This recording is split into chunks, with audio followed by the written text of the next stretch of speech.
The announcement had been straightforward enough. As part of Interspecies Harmony Week, students are encouraged to bring their companion organisms to Thursday's Xenocultural Studies seminar. Most cadets at the Intergalactic Cultural Exchange Academy arrived with what you'd expect: floating silk jellies from myrrh, mood-shifting lizard fawns, and creatures that purred in infrared. One even brought a small, telepathic cloud that wept poetry in 3 dialects. Liam showed up with a honey badger named Nibbles. He was already regretting it. Nibbles had spent the entire tram ride snarling at reflections in the window and trying to chew through his own harness. He was now crouched under Liam's chair in Lecture Hall 7G, muttering low growls at anything with a tail. His fur was patchy, his eyes glinted with murder, and his reputation had preceded him, though not far enough. Across the room, 3 Dravarian cadets were trying and failing to stifle their laughter. One pointed. Another mimicked Nibbles' squat posture and hissed in mock terror. The tallest leaned over to his friends and said, in perfect galactic standard, "It looks like a larval womp rat with mange." Liam didn't look up. He just tightened his grip on the leash and whispered, "Don't rise to it, Nibs. Not yet." The leash was custom, made from titanium-threaded polyflex, the kind used for kinetic harnesses in zero-grav construction zones. Liam had spent 2 weeks requisitioning it through Earth's embassy. Nibbles had already chewed halfway through it. The lecture hall hummed with excited chatter. Companions from over 67 species hissed, sang, blinked, and undulated across their cadets' desks. A gentle breeze of pheromones swept the room as 2 bio-lantern beetles began an interpretive light display. But every time Nibbles shifted his weight or growled, a ripple of wary glances followed. Instructor Velkith, a 4-eyed Kravian with a doctorate in comparative xenocommunication, raised one of his longer arms for silence. "Fascinating diversity on display today," he trilled. "Truly, the bonds between sapients and their bonded organisms transcend evolutionary paths. Let us begin our presentations. Who would like to start?" A second ear from TIEX floated forward with a sphere of gas that responded to emotion spikes with brief flashes of neural poetry. Applause followed. A Velen cadet introduced a 6-legged glimmercat whose purrs triggered mild euphoria in other mammals. Then Liam was called. He didn't move at first. Then, slowly, he stood and tugged the leash. Nibbles didn't budge. Liam tugged again. "Come on, Nibs, this is your moment." The honey badger stood reluctantly and waddled into view, hunched, scarred, and twitchy. The room collectively leaned back. "This is Nibbles," Liam said, voice steady. "He's not a pet, he's a survivor." The room paused, expecting a punchline. None came. He was orphaned during a drought season in the Kalahari, wandered into a village, ate 3 chickens, a rubber tire, and part of someone's boot before anyone dared touch him. Wildlife Services said he couldn't be rehabilitated, but he followed me everywhere, even after I moved off-world. He's been shot, poisoned, stung by over 30 species of venomous life forms, and once bit a plasma eel in half, didn't even flinch. Murmurs. Instructor Velkith tilted his head. He appears small for a predatory species. The largest Dravarian cadet stood with a chuckle that rattled the walls. What does he hunt, unattended sandwiches? Laughter exploded across the room. Another Dravarian leaned forward. If this is what passes for a companion species on Earth, it's no wonder your kind needs alliances. Even Velkith smirked barely. Liam's fingers tightened on the leash. He's not for show. He doesn't dance, he doesn't emit poetry, and he doesn't respond to commands. He protects, and if you think he's funny, you're not paying attention. Nibbles growled again, a subtle, low, rising rumble. Nearby, a floating petal creature trembled and tucked in its wings. Velkith cleared his throat. "Thank you, Cadet Liam. I suggest you return to your seat before." The words were drowned out by a shriek from the other side of the room. A Leparian ribbon fawn had fluttered too close. Nibbles' lunged upward leash held tight and snapped his teeth an inch from the floating creature's leg. The fawn squealed and spun away in panic. Liam yanked Nibbles back, eyes burning with embarrassment. "Sorry, he doesn't like wings." "Or anything living," someone muttered.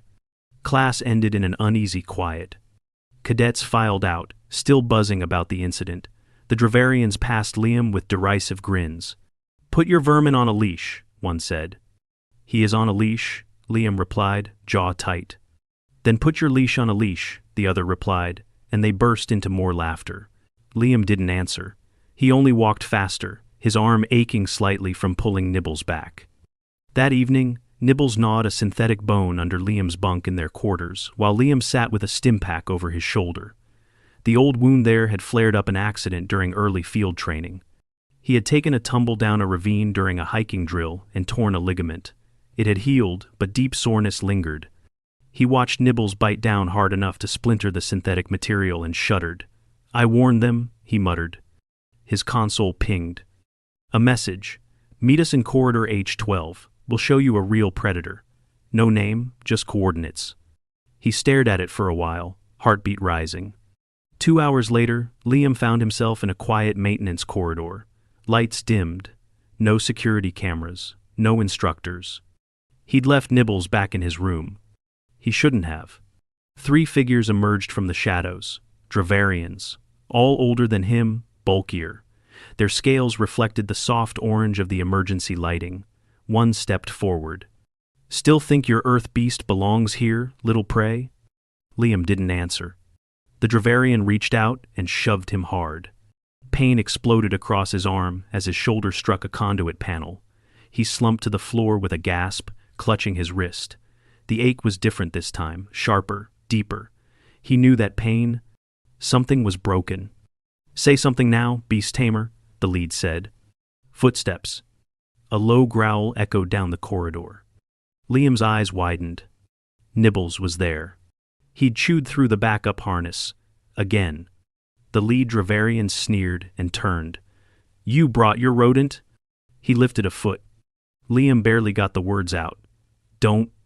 The boot connected with Nibbles' side. It wasn't a strong kick, more like a shove, but it was enough. With a snap like a broken cable, the last strand of leash gave way. The corridor exploded into chaos. For 3 seconds, nothing happened. The air tightened. The corridor felt like it dropped 10 degrees. Then Nibbles let out a noise, short, sharp, and too low for anything that small to produce. It sounded like a malfunctioning vent system in a ship about to explode. The Dravarians didn't register it as a threat. Not until Nibbles launched. He didn't lunge. He detonated. The honey badger struck the lead Dravarian's leg mid-step, using the forward momentum to springboard up his torso. The alien tried to swat him off, but Nibbles had already scaled his side like a tree trunk and sunk his teeth into the soft joint just under the cranial armor ridge, an anatomical weak point exposed only during movement.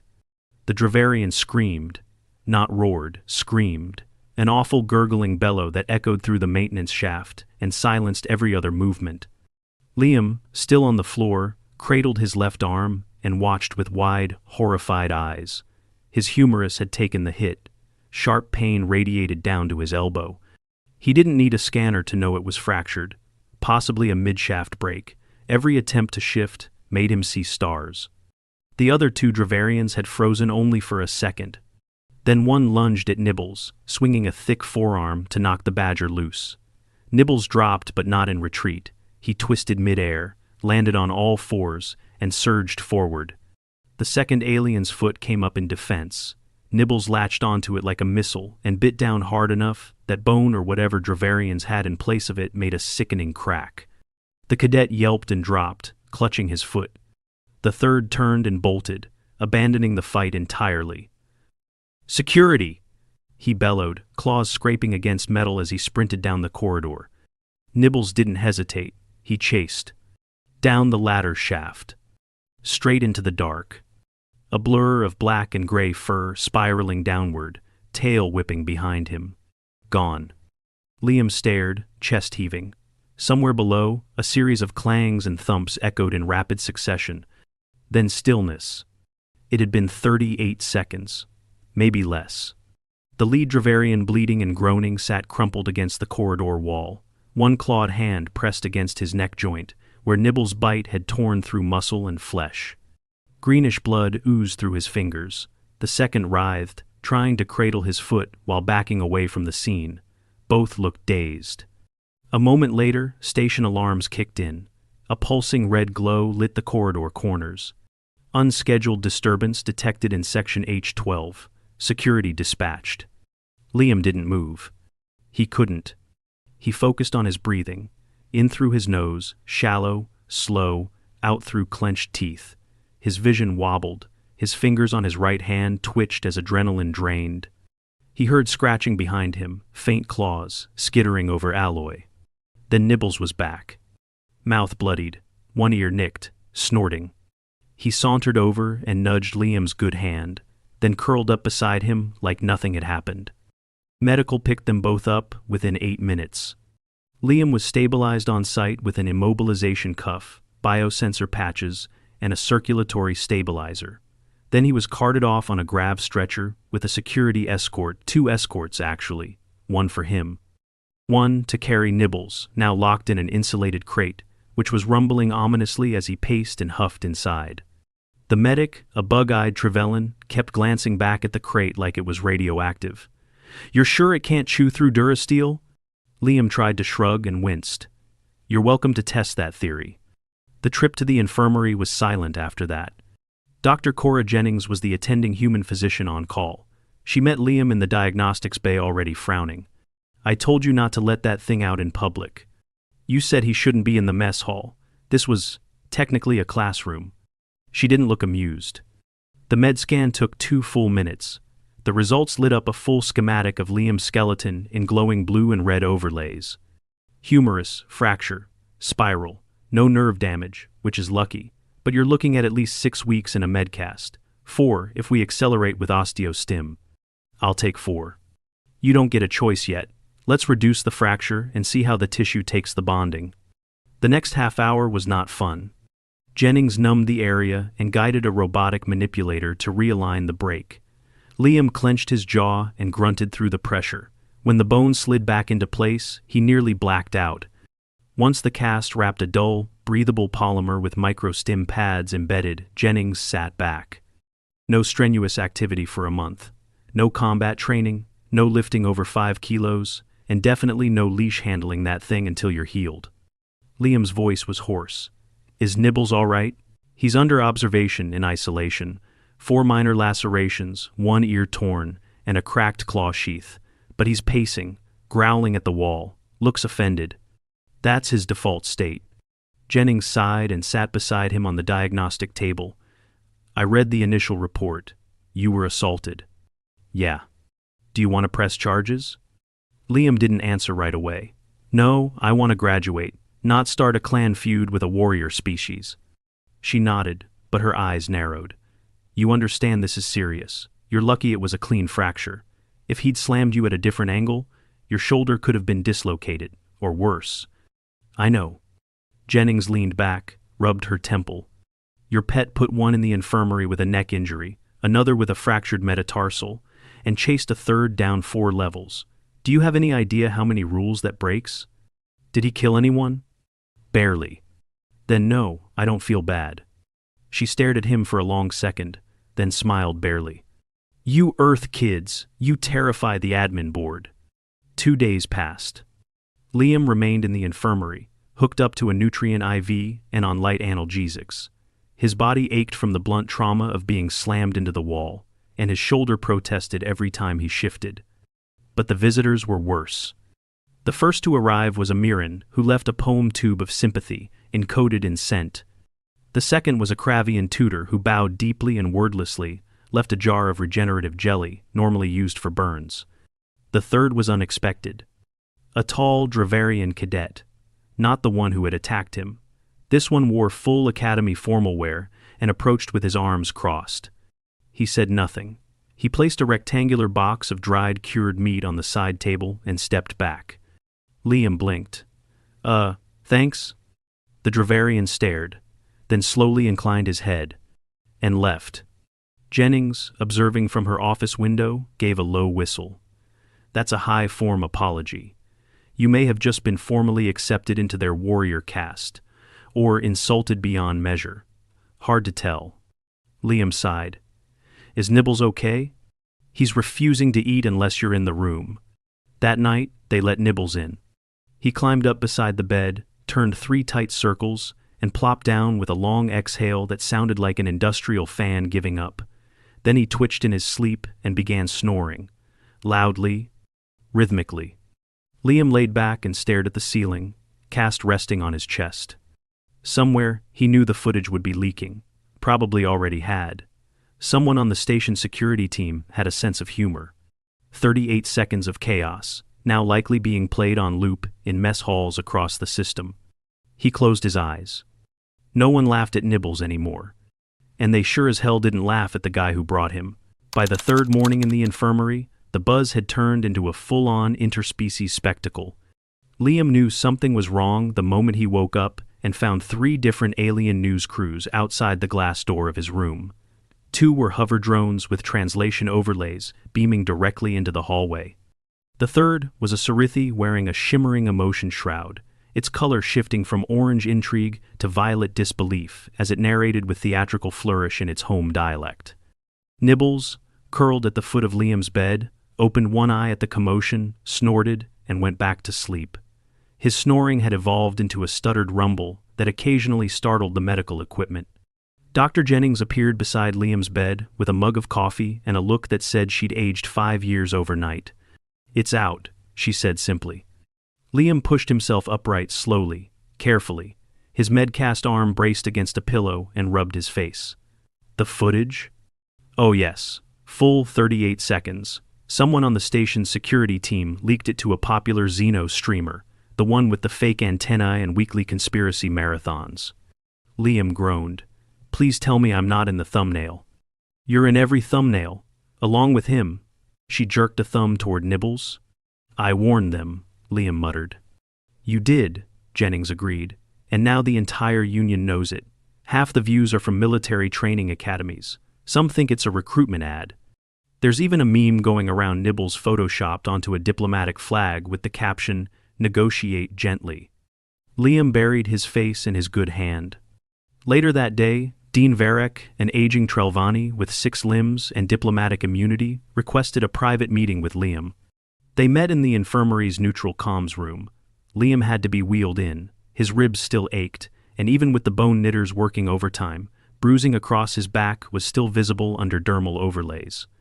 "Cadet Liam," Varek said in his slow, measured tone, "your file indicates you were born in the Montana Expanse on Earth, near wildlife territory?"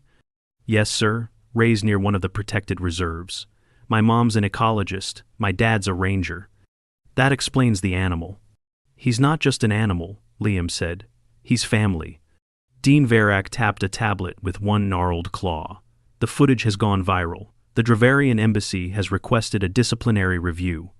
However," he paused here with a sigh, "they also submitted a formal retraction of fault, stating that their cadets acted dishonorably and that Earth's battle beasts are not to be provoked." Liam blinked. "They actually called Nibbles a battle beast?" Translated loosely from Dravarian Standard. Original term meant something like rage cub with claws of ruin. Liam looked down, failing to hide the smallest grin.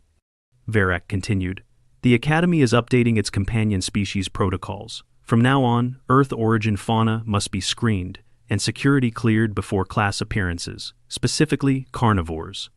Or omnivores. Or anything with teeth, really." "Understood." Varek's eyes narrowed. "But this does place you in an unusual position. You're something of a figurehead now." "I didn't ask to be." "No one does. The universe selects its champions with chaotic indifference." There was a pause. Varek leaned forward, steepling his claws. "Cadet, if your animal had killed one of them, we would be in a very different room, having a very different conversation." "I know. And yet you brought him here." Liam hesitated. "He follows me. Always has. I didn't expect him to go that far. I thought the leash would hold. You should have told us about the previous incidents. Every time I reported Nibbles acting up, I got laughed out of the filing queue, or told he was adorably aggressive. No one listens when humans say danger doesn't always look big or growly." Varek nodded slowly. "Then it's a lesson learned, by all of us." By the end of the week, Liam was cleared for partial movement. He could walk with a brace, and his medcast now had neural inhibitors to keep pain flares low, though he still couldn't lift anything heavier than a datapad with his left arm. The rib bruising would take another week to fade, even with dermal regen patches, but he was upright, and the consequences had only begun. Walking through the dormitory wing was an exercise in awkward stares. Some cadets gave him wide berths. Others stared with barely disguised awe. A pair of Delari whispered excitedly as he passed, and one even dropped a tray when Nibbles padded silently beside Liam, now fitted with a muzzle and full-body harness that looked more like riot armor than pet gear. Liam wasn't sure which was worse, being mocked or being feared. He stepped into the lounge to find Trish waiting, a fellow Earth cadet, older by a year, with a reputation for brutal honesty and a knack for xenopolitical analysis. "Nice warpath," she said, motioning toward the lounge screen, which was still cycling through clips of the incident. Some had added dramatic orchestral overlays. One had Nibbles set to opera. "I've created a monster," Liam muttered. "You brought a monster. Big difference." She tilted her head. "You all right?" "Yeah, cast itches. Back still hurts when I sneeze." "Then don't sneeze." "I try not to." They sat together while Nibbles curled under the table. Trish reached into her coat and slid something across the table. A mini data chip. "What's this?" "Dravarian apology token. You're being offered a guest seat in one of their warrior ethics seminars. That's their version of, we acknowledge your strength and invite you not to murder us in future cycles." Liam stared at it. "You're serious?" "Dead." "Do I have to fight someone?" "No, but they'll probably ask you to talk about Earth predators, or battle bonding, or emotional loyalty between species." Liam leaned back with a sigh. "They really think I trained him to do that?" "Of course they do. That's the only thing that makes it make sense to them." Trish leaned in. "That's the point, Liam. They don't get that something so small and weird-looking could take down 3 elite cadets unless it was engineered to. They don't get Nibbles." "I'm not sure I do either." "Doesn't matter. You brought him here. You warned them." They laughed. He didn't. 2 days later, a new instructor joined Liam's Xenocultural Studies seminar. Dr. Dolly Chen, human, sharp-eyed, and clearly unimpressed with ceremony. She walked in, dropped her notes on the podium, and got straight to the point. "All right, everyone here's seen the video. Probably twice." Murmurs, some laughter. A Dravarian near the back gave a low grumble. Chen raised an eyebrow. "Let's talk about cultural assumptions, specifically underestimation." She turned to the holoscreen and tapped a few controls. Nibbles' face appeared, frozen mid-lunge, eyes wild, fur bristling. A few cadets flinched. "This," Chen said calmly, "is Mellivora capensis, also known as a honey badger. It is not large, it is not armored, it cannot fly, spit acid, or emit sonic shrieks." She waited a beat. "And it is almost unkillable." Another tap graphs and footage from Earth zoology records played in succession. Nibbles fighting off a cobra, digging through reinforced barriers, resisting tranquilizers.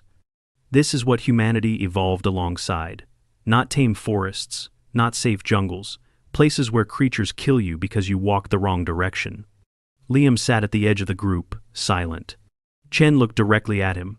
Cadet Liam brought a living warning label to class, and the galaxy laughed. No one laughed now. She shut the holoscreen off. "Today's assignment: write a comparative report on the most dangerous-looking creature from your homeworld and explain why it's less of a threat than something half its size from another species." She smirked. "You've all got a lot to learn." By week 3, Liam could finally lift his arm above chest level without wanting to bite through his tongue. The medcast was off, replaced with a wrap to support the soft tissue as it healed naturally. Full strength would take another few weeks, but the bone had fused well, and Dr. Jennings cleared him for limited training. His ribs still ached if he twisted too fast or coughed. He moved a bit slower now, sat more carefully, and flinched when someone walked up too quickly behind him. That part hadn't quite faded yet. The physical pain was manageable. The rest of it, that was trickier. The attention hadn't died down.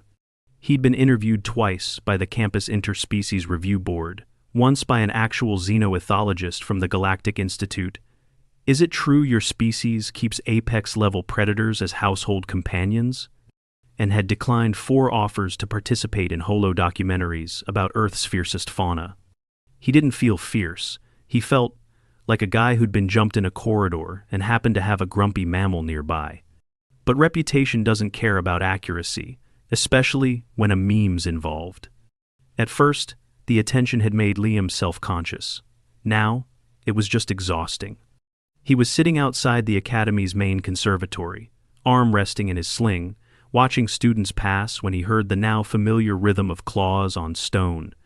Nibbles trotted into view, dragging a security officer behind him. Officer Brell, a fish-skinned Kintari with infinite patience and zero speed, looked utterly done with life. "Cadet Liam," Brell said, voice dry, "your animal bypassed 3 biometric locks and a snack dispenser to find you."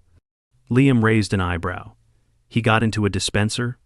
He removed the casing, ate the wiring, then defecated in someone's protein tray. Liam stood slowly and offered a half smile. He's having a productive morning. Brell unhooked the harness with a tired grunt. "He's your problem again." Nibbles snorted, tail up, and took his place at Liam's side like he owned the pathway. He did not, in any technical sense, own the pathway. But no one tried to correct him. That afternoon, Liam received a ping from Academy Operations. Subject: Cultural Relations invite attendance requested. Location: Assembly Hall B. Time: 1 cycle from receipt. No explanation, just a time, a place, and a note at the bottom: dress appropriate to Earth custom. He had a bad feeling. Assembly Hall B was packed. Cadets, instructors, security officers, and a whole contingent of diplomatic observers filled the space wall to wall. The Academy's upper command staff sat at a long panel at the front, flanked by holographic banners representing each Union species. Liam stepped in, wearing his formal Earth Cadet uniform, pressed navy sleeves, boots polished, Academy crest displayed proudly on his chest. His arm brace was still visible, but he'd removed the sling. Nibbles wore a muzzle, technically. It had been fastened, but somehow during transit it had ended up half unclipped and dangling from one ear. Security had decided not to risk trying again. Dean Varric stood and gestured him forward. Cadet Liam, front and center. He walked stiffly to the raised platform and stood beneath the high lights, heart pounding. Varric's voice echoed. "As part of Interspecies Harmony Week's closing ceremony, we wish to recognize a cadet who unintentionally advanced cross-species understanding through unconventional means." Laughter rippled, nervous, cautious. The footage of the recent corridor incident has sparked debate, yes, but also diplomacy. The Dravarian ambassador has since extended an offer of mutual study into Terran species. Several warrior cultures have formally acknowledged Earth's classification as a resilient biosphere, and 3 high-profile academies are requesting exchange programs with Earth's conservation centers. Varric turned to Liam. "You may not have set out to make history, cadet, but you have. Stand proud." A round of respectful applause followed, measured, but genuine. Then, to Liam's horror, the holoscreens behind the panel flickered on. The corridor footage began to play again. Nibbles launching, climbing, biting. The gasps came at the same moments they always did. The part where Nibbles tore through armor plating like packing foam. The part where he chased a fully grown Dravarian down a vertical shaft without hesitation. The footage ended, the lights dimmed, and a new image appeared on the screen. A still frame. Liam slumped against the corridor wall, arm cradled, blood on his lip, expression blank, but Nibbles was curled at his side, ears flat, eyes locked on the unconscious attackers like a coiled spring, ready for a second round. Beneath the image was a single caption, written in Galactic Standard and translated underneath. "He's not a pet, he's a survivor." Liam didn't know who had submitted it, but he felt his throat tighten. After the ceremony, as the crowd dispersed, one of the injured Dravarians approached. It was the first one, the leader. The one Nibbles had bitten below the neck. The alien still bore the marks. A visible patch along his jaw was healing slowly, covered in a bio-wrap with internal regen fluids. He looked different, less proud, more aware. He stopped a meter from Liam and gave a slow, deliberate nod. Not deep, not submissive, but respectful. Then he spoke. "I mistook your companion for something weak." Liam answered quietly. "A lot of people do. I won't again." The Dravarian hesitated, then held out a box engraved, square, heavy. Liam accepted it. Inside is dried and boar jerky. We share it with allies we hope never to fight again. Liam nodded. I hope not too. The alien left without another word. A few days later, Liam was back in light-duty classes. His arm was healing well, his balance had returned. And Nibbles had been given special clearance to attend seminars under supervision, with a double harness and strict distance requirements from anything that could hover, sing, or glow. Instructor Velkith didn't laugh when Liam entered the classroom this time. Instead, the four-eyed professor raised both hands and said calmly, Nibbles may remain if he promises not to eat the class. Nibbles growled. Just once. It was enough to make half the room sit straighter. That night, Liam sat outside the academy dorms under a synthetic starlit dome, feeding Nibbles pieces of a meat stick from the Dravarian box. The badger crunched loudly, tail flicking with every bite. Trish found him there, arms folded, wearing her usual half-smile. You know, she said, sitting beside him, in another universe, you'd be kicked out for this. Probably. But in this one, you're the guy who brought the war badger. I didn't mean to. You never do. That's the trick. They sat in silence a moment. Nibbles finished the last of the jerky and immediately tried to chew the box. Liam nudged it away. Not food. Nibbles looked personally offended. Trish nodded toward the night sky. So, what now? Liam leaned back, wincing slightly as his shoulder reminded him not everything was healed yet. Now, I study.